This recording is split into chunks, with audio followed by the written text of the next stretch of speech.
Idukki പൈനാവിൽ water authority നിർമ്മിക്കുന്ന guest ഹൗസിന്റെ നിർമ്മാണ പുരോഗതി ജലവിഭവ വകുപ്പ് മന്ത്രി റോഷി അഗസ്റ്റിൻ വിലയിരുത്തി.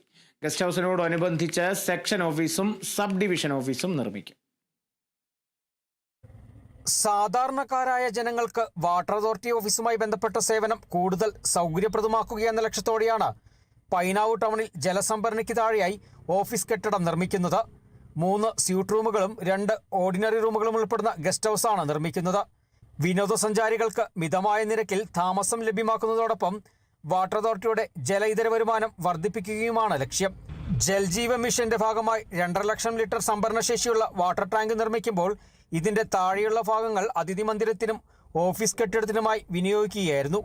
3ാമത്തെ നില വരുന്ന ഭാഗത്തെ സ്ഥലം ഉപയോഗപ്പെടുത്തിയാണ് സെക്ഷൻ സബ് ഡിവിഷൻ ഓഫീസുകൾ ക്രമീകരിക്കുന്നത്.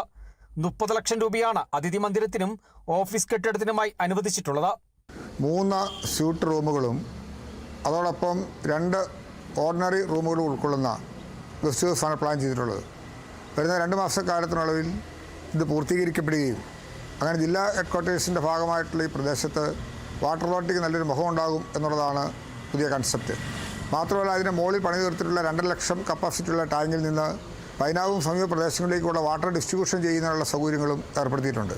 അപ്പോൾ ജലജീവൻ മിഷൻ പദ്ധതി പൂർത്തീകരണ ഘട്ടത്തിലേക്ക് എത്തുന്നതോടുകൂടി തന്നെ ഈ പ്രദേശമാകുകയും എല്ലാവർക്കും നല്ല ശുദ്ധജല വിതരണം അത് ഏവർക്കും ലഭ്യമാക്കത്തക്ക പദ്ധതി പൂർത്തീകരിക്കുമ്പോൾ അതിൻ്റെ ഭാഗമായി തന്നെ ജനങ്ങൾക്ക് സൗകര്യപ്രദമായ ഓഫീസ് സൗകര്യങ്ങൾ രൂപപ്പെടുത്തുന്നതിനുള്ള ഒരു ക്രമീകരണം കൂടിയായിട്ടാണ് ഇതിനെ ഞങ്ങൾ കാണുന്നത്.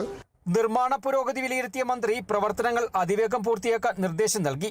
മെയ് അവസാനത്തോടെ കെട്ടിടത്തിന്റെ നിർമ്മാണം പൂർത്തിയാക്കാനാണ് ലക്ഷ്യമിടുന്നത്.